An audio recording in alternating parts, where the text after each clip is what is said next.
Fiber splicing with blind grind. I'm Chris. Today we're going to be discussing cutover and a road move. If these videos help, please like and subscribe, show me some love.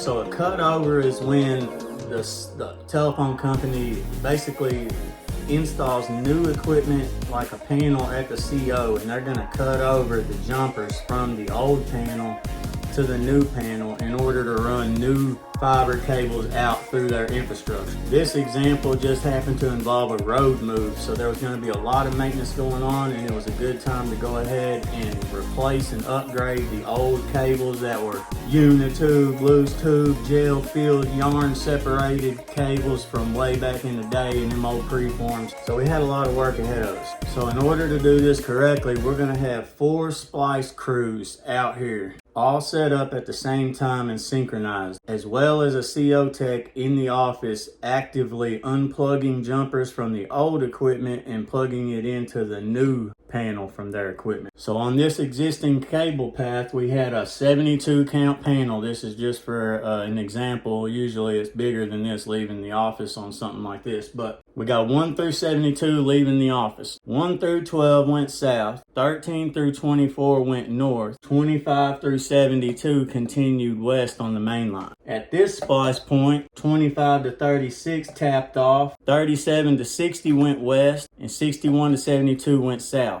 All this red right here is the road that they're going to be doing maintenance on, tearing a 4-way stop out and putting in a roundabout, and then a bridge up here that they're going to be repairing. So all these cables right here, the red X's show that they're going to be removed and have to be rerouted because of all this road construction, and they're going to be tearing up the earth and doing all this work. So we've got to reroute these cables so that those fibers that are active can still get to their destination before they start cutting through them over here with all their equipment. The blue represents the new cables that they pulled. Okay, so on cutover night, we've got a crew set up at the first splice. We've got a crew set up down here, one here, and one here. So what's going to happen is, whenever we say go, the CO tech is going to take the jumper out of that existing panel, patch it over into port 1 on that new panel. At the same time, I'm going to be breaking fiber number 1 because it's spliced into this existing cable going south here,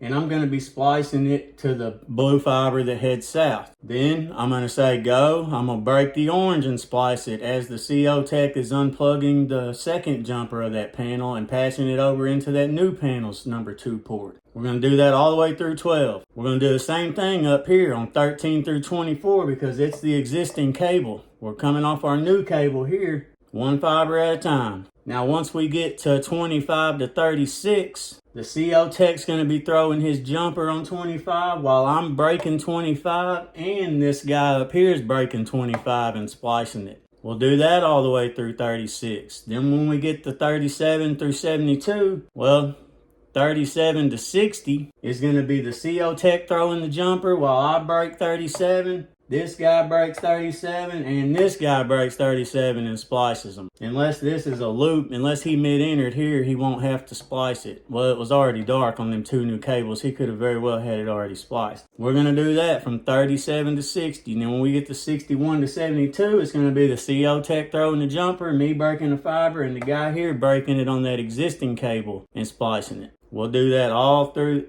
1 fiber at a time in synchronization, 1 through 72, until it all comes back on that new panel feeding out on that new cable. It's kind of hard to explain, but I hope that helps somebody.